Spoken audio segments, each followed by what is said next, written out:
Well, ladies and gentlemen, we used to laugh about it, but we are officially Charity FC now.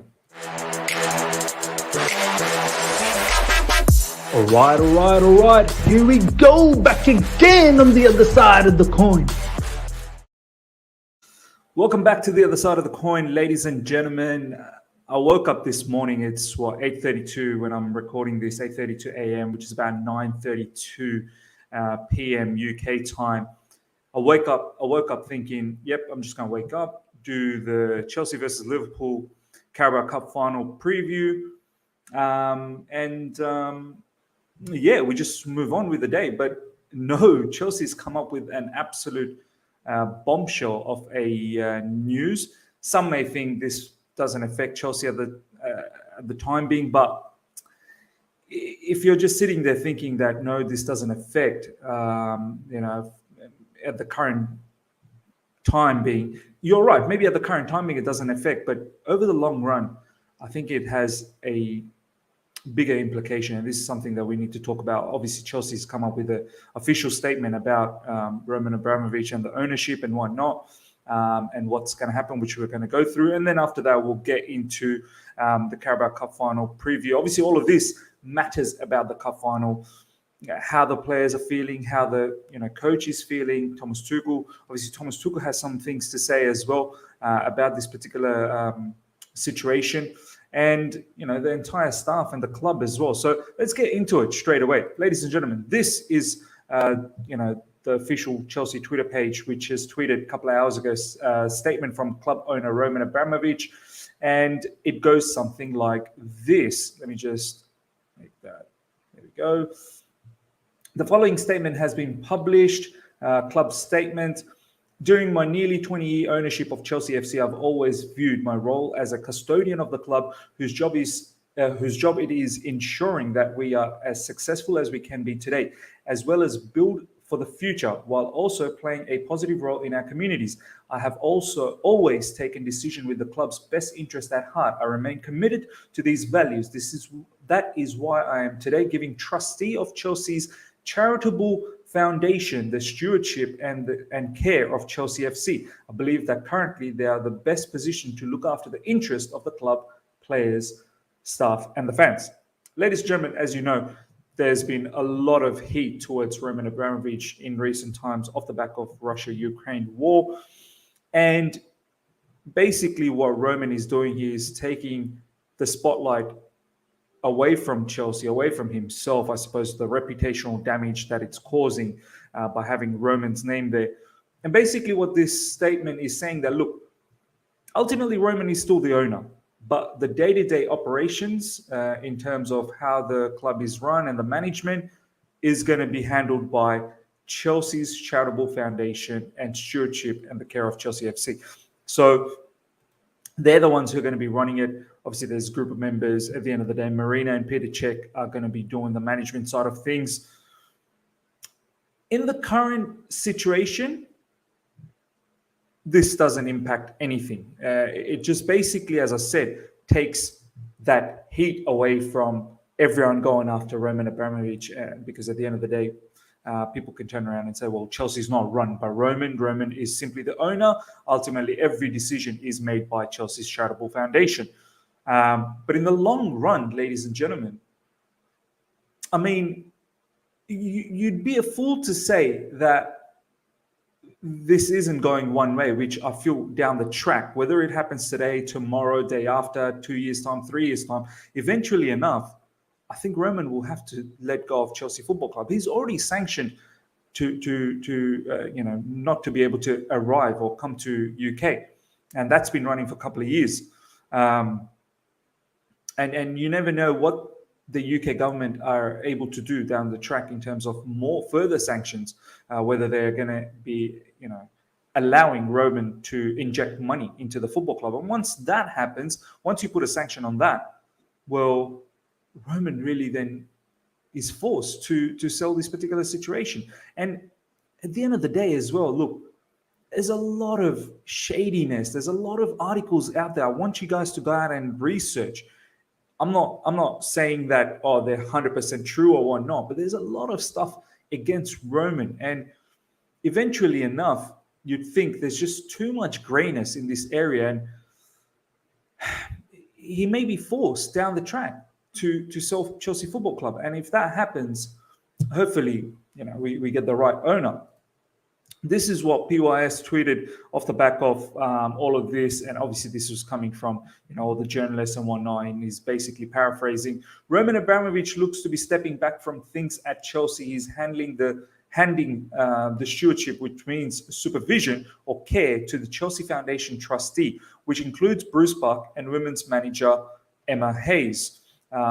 So they're two of the individuals that are involved in the stewardship of the Chelsea Foundation trustee.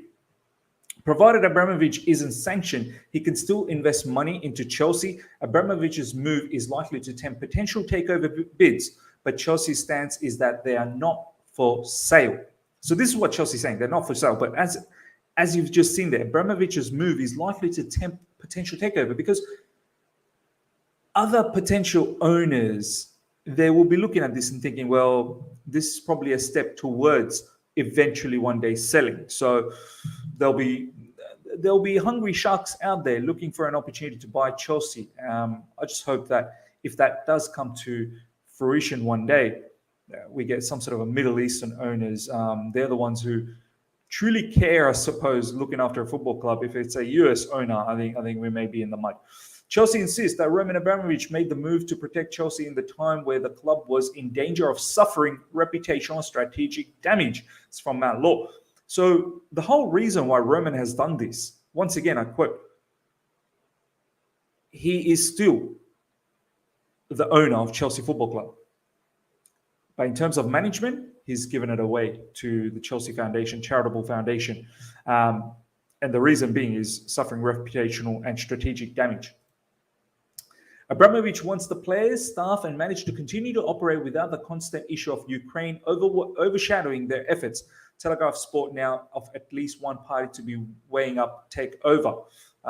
Telegraph Sport know of at least one party to be weighing up takeover. Yeah, I've read this. It's some sort of like a US owner or something that's shaping up a offer.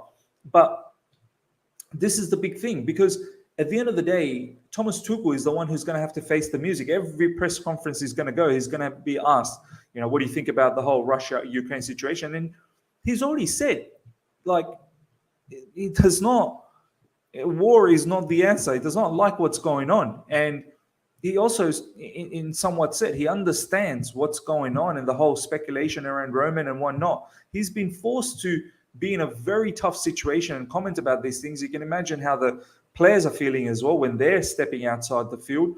I'm sure they're getting, heat from several areas. So it could have a negative or a bad impact mentally moving into a final against Liverpool. And this is what I mean. Down the track, what happens, we'll see. I personally feel that eventually enough, Roman will probably have to sell up. If Abramovich gets sanctioned, he could potentially not be allowed to invest into Chelsea. Again, this is the only way I think we will see a sale, when he can't help us like he has done anymore. Until then, don't worry. This is what PY is saying. And this is what I'm saying as well, ladies and gentlemen. Right now, we are starting to see the management side of things, the everyday running of the business. Ultimately, Roman is still the owner, but all of that is now moved across to a different entity. Once UK, if ever they do impose a sanction that, Russian owners cannot invest in UK, which they could possibly do. They're laying some heavy sanctions on Russia, not just UK, USA, many countries around the world are laying heavy sanctions on Russia. I mean, this is not made up story. This is legitimate story. Have a look at some of your investments, like some of the people's super funds, do you know what I mean?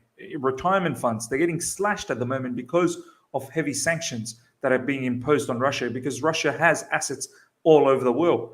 And once that gets frozen or sanctioned, Roman will be forced to sell. And because he won't be able to help out Chelsea the way he has, he won't be able to inject money. that money will not be allowed to enter UK. So something to think about, ladies and gentlemen. This is what Liam Toomey had to say. After 19 years of private ownership, Roman Abramovich says he is today giving trustee of Chelsea's charitable foundation the stewardship and care of Chelsea FC. Statement light on details, but this is absolutely massive. I suspect the thinking here was to clarify the situation before tomorrow's cup final, but this move actually raises about 1 million new questions. Not sure it helps Tuchel or the team at all.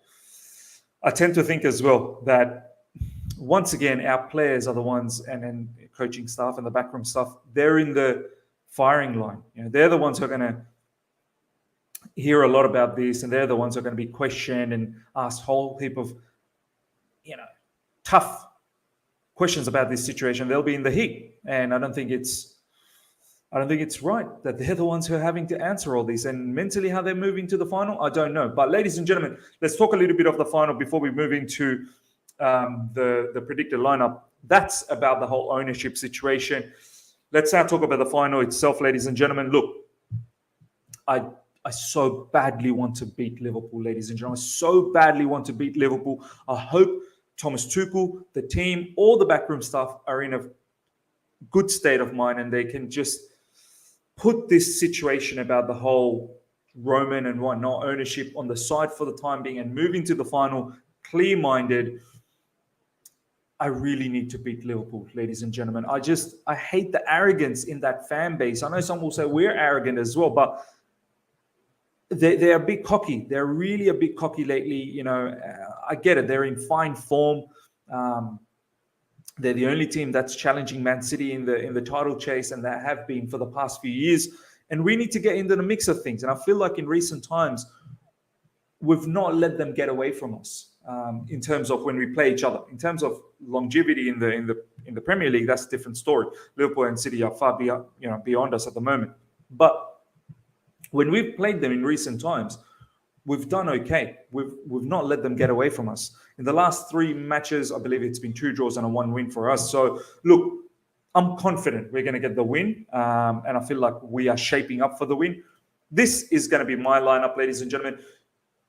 I'll give you my lineup, and then I'll give you what I'm expecting the lineup to be. Ladies and gentlemen, I'd be going with a 4-1-4-1 formation and basically have the fluidity that without the ball when defending, it's going to turn into a 5 at the back, basically. So there has to be a lot of fluidity, a lot of concentration. And I'll tell you the reason why I'm going with the 4-1-4-1. For me, ladies and gentlemen, there is no conversation here. Mendy is Chelsea number 1. I don't want to be drawn into the debate who's going to be the keeper, Kepa, this, that. Kepa's been fantastic, and he's been the cup keeper, sure. But Mendy is Chelsea number 1. And that's how I look at things at the end of the day. Rudiger plays as LCB. Silva as RCB. Sarr, ladies and gentlemen, is the left back. The reason being, I don't want Alonso to play in that position in a back 3. And I'll tell you, I probably expect Alonso to start, but that's not how I'd go with. I want Sarr to play because I feel like defensively, he's going to be much more aware of the Salah situation. And obviously, Rudy will be there to protect him as well. But his recovery pace. And I don't necessarily want him to bomb up. I just need him to be in and around this area, around midfield area and defensively being astute and literally just man-marking Mo Salah. And I feel like he will be able to do that with his pace and his physicality a lot better than Alonso. Alonso, may provide a lot more going forward, but that's not what I'm looking for in this particular match. I'm looking for the forward play from other players, the attacking players. On the right side, it's going to be Aspie. However, the way Reece James is being praised and how well he's been doing in training, I do expect Reece James to have some sort of feature in this particular match, and maybe in the second half. If the match goes into extra time, maybe you could see Reece James come in, but Aspie to start. I'd be very surprised if Reece James starts, if I'm being absolutely honest about the situation. He hasn't played for 2 months. For him to come in and start, I find that quite incredible. Jorginho will be playing, ladies and gentlemen, in a midfield 3, which will help us control the midfield, which will hopefully help us dominate them in midfield. Kante on the right side, he has been sensational, phenomenal. I expect him to play the way he has played against Lille. I'm hoping Liverpool will come at us the way Lille came at us, and Kante will be simply explosive in those scenarios. Kovacic on the left side, ladies and gentlemen, that trio in the midfield is going to be what controls the midfield. Kovacic will be able to marshal on the left side as well with Sarr. And on the left side, continue with Pulisic. His fine performance against Lille should give him the advantage to start this particular match. He should be buzzing. And I think his connection with these two other players that I'm going to talk about, and also in midfield, and the fact that I don't expect Lukaku to start, is only helping out Pulisic and other players as well. So, and Pulisic's record against Liverpool, he loves playing against Liverpool. On the right side, Hakim Ziyech, ladies and gentlemen. Ziyech seems to be okay. It was only an impact injury, much like Kovacic as well against Lille. So they should be back. And if Ziyech is fit, he is one of our best attackers at the moment in terms of form. And I want him to start. And as you can see, I'm not playing a back three. I'm playing a back four. And that would suit his style of game. It allows him to be the widest player on the right side. And I'm hoping he can do a lot of damage, and Aspie can help out as well, overlapping at times if he can. And that's why I'm thinking Reece James will feature down the track in this particular match. And you best believe he will overlap and give an option to Ziyech. Up front is the bad boy Havertz, ladies and gentlemen. He's the one everyone's talking about. He's the one everyone is absolutely excited about. And I feel like he may be decisive once again. He's been big in big matches, Champions League final, Club World Cup final, scoring. And I feel like he could be decisive. He could score again. That, my friend, ladies and gentlemen, is my team. That's what I would do. However, that's not what I expect will happen. So what I expect will happen is something like this. I think Christensen will play in a back three. Aspie will still be the wing back. I think Jorginho won't play. There'll be Kovacic and Kante in the middle. And it will be Alonso here, ladies and gentlemen. And up front, it'll be just the way it is that we've got. So this is what I expect. I just feel like Thomas Tuchel might just go with the traditional back three. Rudiger, Silva, Christensen.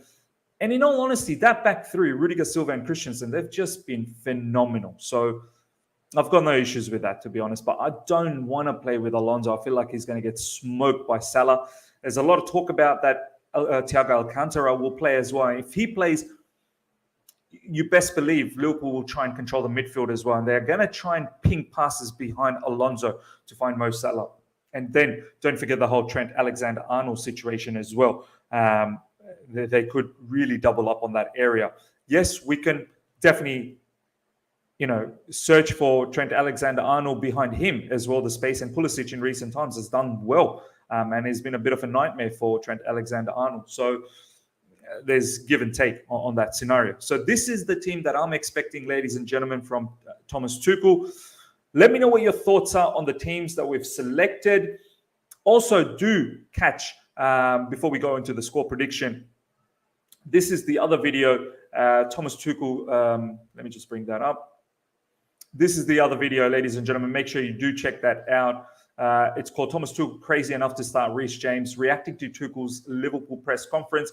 This is basically what my video was, straight off the back of the press conference yesterday. And do check that out. That's my reaction off the back of that. So yeah, ladies and gentlemen, in terms of a score prediction, I'm predicting a Chelsea victory. I feel like we are set up for a victory. If it's 90 minutes, 1-0. If it goes into extra time, maybe 2-1. Could even be 2-1 in 90 minutes. But let me know what your thoughts are. Hopefully we get one more trophy. Keep building these trophies under Thomas Tuchel. Build a dynasty. This is going to mean a lot to N'Golo Kante, who will complete football. This is the only trophy that N'Golo Kante is missing. And I hope we can do the job for him. Make sure you tune in for the watch along, ladies and gentlemen. Hope you've enjoyed this preview. Let me know how you feel about this particular final. Comment below with your team. Until next time, take care and see you.